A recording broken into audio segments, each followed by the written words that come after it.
No início da década de 1980, poucos imaginavam que um projeto rejeitado inúmeras vezes se transformaria em um dos maiores clássicos da história do cinema. Antes de conquistar milhões de espectadores, De Volta para o Futuro enfrentou uma sequência de obstáculos que parecia suficiente para impedir sua realização. Entre recusas de estúdios, mudanças de elenco, problemas de produção e decisões arriscadas, o filme quase nunca chegou às telas. Ainda assim, superou todas essas dificuldades e se tornou uma referência quando o assunto é aventura, ficção científica e comédia. Um dos momentos mais decisivos dessa trajetória aconteceu durante a produção.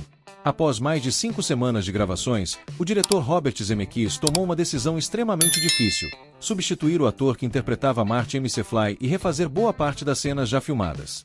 A escolha aumentou significativamente os custos da produção e colocou ainda mais pressão sobre um projeto que já enfrentava inúmeras incertezas.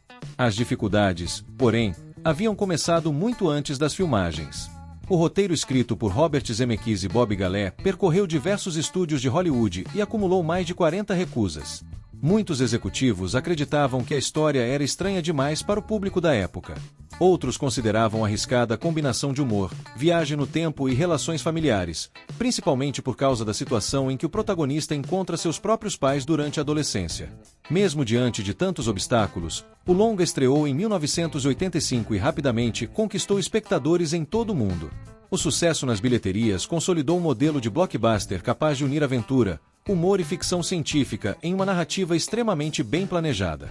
Além disso, transformou o DeLorean em um dos automóveis mais famosos da cultura pop, embora sua escolha tenha acontecido somente após diversas mudanças no roteiro. A origem dessa história começou anos antes, quando Robert Zemeckis e Bob Gale ainda eram estudantes de cinema na Universidade do Sul da Califórnia, USC. Os dois desenvolveram uma forte parceria criativa e passaram a escrever roteiros em conjunto. Seus primeiros trabalhos chegaram a contar com a produção de Steven Spielberg, mas, apesar da boa recepção da crítica, não obtiveram o retorno financeiro esperado. Essa sequência de resultados modestos fez com que ambos buscassem uma ideia realmente capaz de conquistar o grande público. A inspiração surgiu em 1980, durante uma visita de Bob Gale à casa de seus pais, em Saint-Louis. Enquanto organizava alguns objetos antigos no porão, encontrou o anuário escolar de seu pai. Ao folhear aquelas páginas, descobriu que ele havia sido presidente da turma de formatura. Essa descoberta despertou uma pergunta simples, mas extremamente interessante. Se ambos tivessem estudado na mesma escola e na mesma época, será que teriam se tornado amigos? A reflexão abriu espaço para um conceito pouco explorado pelo cinema naquele período. Em vez de enxergar os pais apenas como adultos, Gale passou a imaginá-los como adolescentes, enfrentando inseguranças, sonhos e conflitos semelhantes aos vividos por qualquer jovem. Quando apresentou essa ideia a Robert Zemeckis, os dois perceberam imediatamente seu enorme potencial narrativo. A proposta evoluiu rapidamente. Eles imaginaram que o protagonista viajaria ao passado e conheceria seus pais antes de seu nascimento. A situação ficaria ainda mais complicada quando sua mãe adolescente demonstrasse interesse por ele, criando uma série de conflitos que ameaçariam alterar completamente o futuro da própria família. Essa combinação de humor, romance e ficção científica se tornaria o coração da história. Em fevereiro de 1981, o projeto foi apresentado ao executivo Frank Price, da Columbia Pictures. Embora a premissa tenha despertado curiosidade, o estúdio acreditava que o roteiro precisava seguir uma linha semelhante às comédias adolescentes populares naquela época, conhecidas pelo humor mais apelativo. Zemeckis e Gale não compartilhavam dessa visão, mas realizaram diversas alterações tentando manter o projeto vivo. Mesmo com sucessivas revisões, as respostas negativas continuaram chegando. Alguns estúdios recusavam a história por acreditarem que ela era complexa demais. Outros julgavam inadequada a relação entre Marty e sua mãe durante a viagem ao passado. A Disney, por exemplo, considerou que esse elemento da trama não combinava com o perfil de seus filmes. Durante todo esse período, Steven Spielberg permaneceu como um dos maiores defensores do roteiro. Ainda assim, Zemeckis e Gale tinham receio de aceitar imediatamente sua ajuda. Como seus trabalhos anteriores também haviam sido produzidos por Spielberg e não alcançaram grande sucesso comercial, eles temiam criar a imagem de que dependiam exclusivamente do prestígio do produtor para conseguir espaço em Hollywood. Diante desse cenário, Robert Zemeckis decidiu interromper temporariamente o desenvolvimento de Volta para o Futuro e dirigir outro projeto. O filme Tudo por uma Esmeralda, lançado em 1984, tornou-se um grande sucesso de bilheteria e mudou completamente sua posição na indústria. Pela primeira vez, ele passou a ser visto como um diretor capaz de gerar lucro para os estúdios. Esse reconhecimento abriu portas que antes permaneciam fechadas. Com maior liberdade para escolher seus projetos, Zemeckis decidiu recuperar justamente o roteiro que havia sido rejeitado tantas vezes.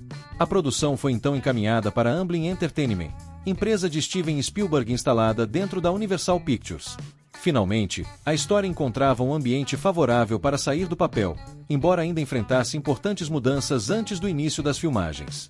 Depois que a Universal aprovou a produção, o projeto finalmente começou a ganhar forma.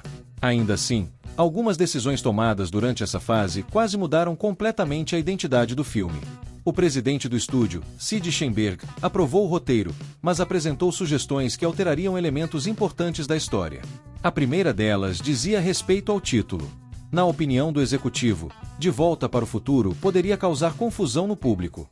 Como alternativa, sugeriu o nome Spaceman from Pluto, o Homem do Espaço de Plutão, inspirado em uma referência que aparecia rapidamente na trama. Robert Zemeckis e Bob Gale não concordaram com a mudança e insistiram até conseguirem preservar o título original, que mais tarde se tornaria um dos mais conhecidos da história do cinema. Outra modificação proposta envolvia um personagem secundário. Nas primeiras versões do roteiro, Doc Brown possuía um chimpanzé de estimação chamado Champ. Sheinberg acreditava que filmes com chimpanzés não costumavam ter bom desempenho comercial e recomendou substituir o animal. A equipe aceitou a sugestão e criou Einstein, o cachorro que passou a acompanhar o cientista e acabou se tornando parte marcante da franquia. Com essas questões resolvidas, restava definir um elemento essencial: a máquina do tempo. O conceito passou por diversas versões antes de chegar ao formato definitivo. Inicialmente, ela era apenas um equipamento fixo instalado no laboratório de Doc Brown. Em outra etapa do desenvolvimento, transformou-se em uma geladeira capaz de transportar Marte para o passado. Apesar de funcionar dentro da história, a ideia acabou descartada. Zemeckis e Spielberg perceberam que crianças poderiam tentar reproduzir a cena em casa, entrando em geladeiras antigas que ainda possuíam travas externas. Como acidentes desse tipo já haviam acontecido nos Estados Unidos, a equipe preferiu abandonar completamente essa possibilidade. Foi então que surgiu uma solução muito mais dinâmica: transformar a máquina do tempo em um veículo. Além de eliminar o problema de segurança, um automóvel permitiria criar perseguições, fugas e cenas de ação muito mais emocionantes. A viagem no tempo deixaria de acontecer em um ambiente estático e passaria a fazer parte do movimento da narrativa. Escolher o carro, porém, também exigiu bastante discussão. Robert Zemeckis queria um modelo que transmitisse a sensação de tecnologia avançada, quase como se tivesse vindo de outro planeta. Isso faria sentido principalmente quando Marte chegasse a 1955, permitindo que os moradores acreditassem estar diante de algo extraordinário. Durante as negociações, chegou a existir uma proposta para utilizar um Ford Mustang, resultado de uma possível parceria comercial com a fabricante. Bob Gale recusou imediatamente essa alternativa. Para ele, um personagem excêntrico como Doc Brown jamais escolheria um automóvel tão comum para construir uma máquina do tempo. Foi nesse contexto que surgiu o DeLorean DMC-12. Seu visual chamava atenção pelas linhas retas, pela carroceria de aço inoxidável sem pintura e, principalmente, pelas famosas portas em formato de asa de gaivota. O conjunto transmitia exatamente a aparência futurista que os produtores buscavam, fazendo o carro parecer uma nave espacial disfarçada de automóvel. Curiosamente, o sucesso do DeLorean nas telas contrastava com sua trajetória no mercado. O veículo nasceu do sonho de John DeLorean, um engenheiro que havia conquistado grande prestígio na General Motors. Depois de participar do desenvolvimento de modelos importantes, decidiu abandonar a empresa para criar sua própria fabricante de automóveis. Seu objetivo era lançar um carro totalmente diferente dos concorrentes. Para isso, contratou o renomado designer italiano Giorgetto Giugiaro, responsável por desenvolver um desenho moderno e bastante ousado para a época. O resultado foi um automóvel baixo, largo, repleto de linhas geométricas e com aparência futurista. A carroceria em aço inox escovado dispensava pintura, característica que imediatamente diferenciava o veículo dos demais modelos disponíveis no mercado. As portas articuladas para cima reforçavam ainda mais sua identidade visual, criando um efeito que impressionava qualquer pessoa ao vê-lo pela primeira vez. Embora o design chamasse atenção, o restante do projeto enfrentou dificuldades. A engenharia contou com a participação da Lotus, enquanto a fábrica foi instalada na Irlanda do Norte graças ao apoio financeiro do governo britânico, que buscava estimular a economia local e gerar empregos em uma região marcada por conflitos políticos. Mesmo sendo produzido em território britânico, o DeLorean era uma empresa norte-americana voltada principalmente ao mercado dos Estados Unidos.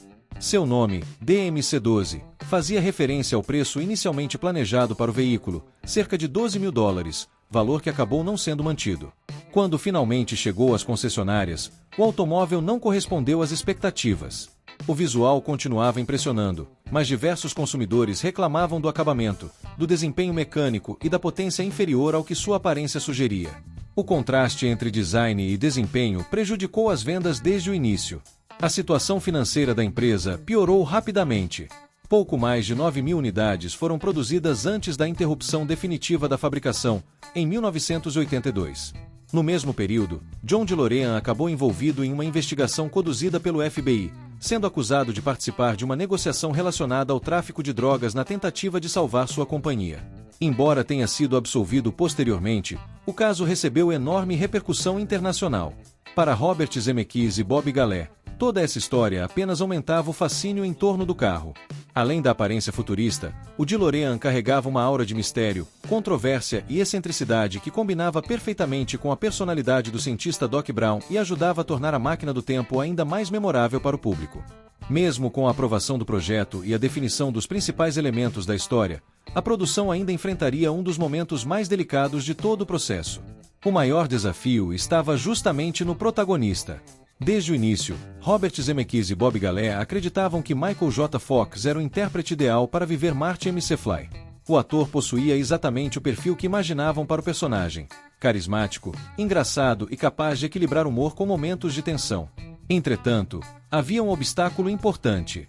Naquele período, Michael estrelava a série Family Ties, exibida com grande sucesso na televisão americana. Como seu personagem havia se tornado um dos principais responsáveis pela audiência do programa, os produtores não aceitaram liberá-lo para participar do filme.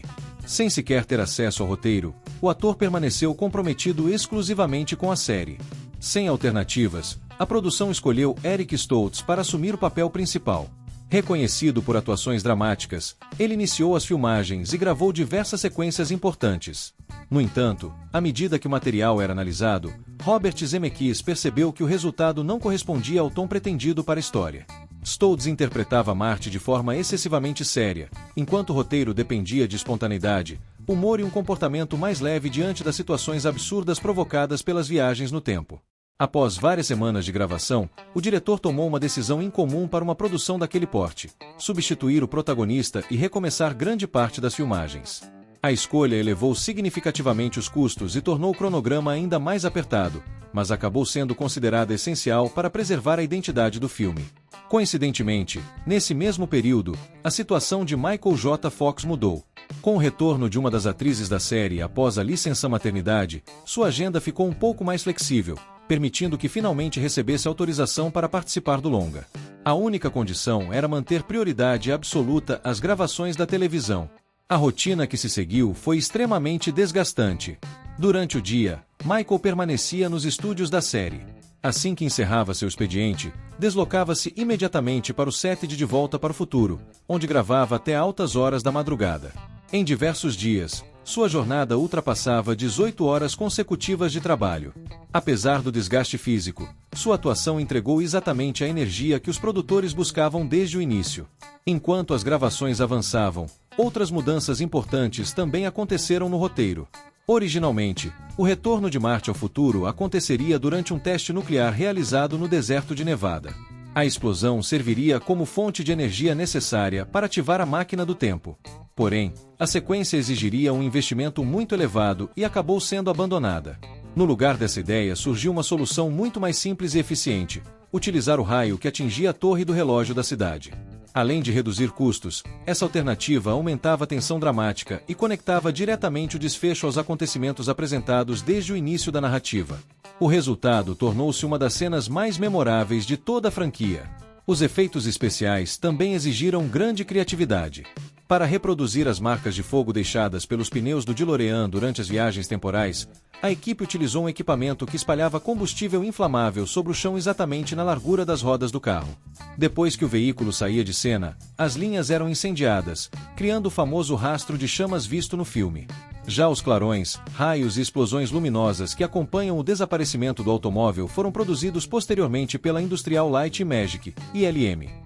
Na época, esses efeitos eram criados utilizando técnicas de composição ótica, um processo bastante complexo que combinava diferentes elementos em uma única imagem muito antes da popularização dos recursos digitais. A trilha sonora também contribuiu decisivamente para o sucesso da produção. O compositor Alan Silvestre desenvolveu um tema orquestral grandioso que reforçava o espírito de aventura presente em toda a narrativa.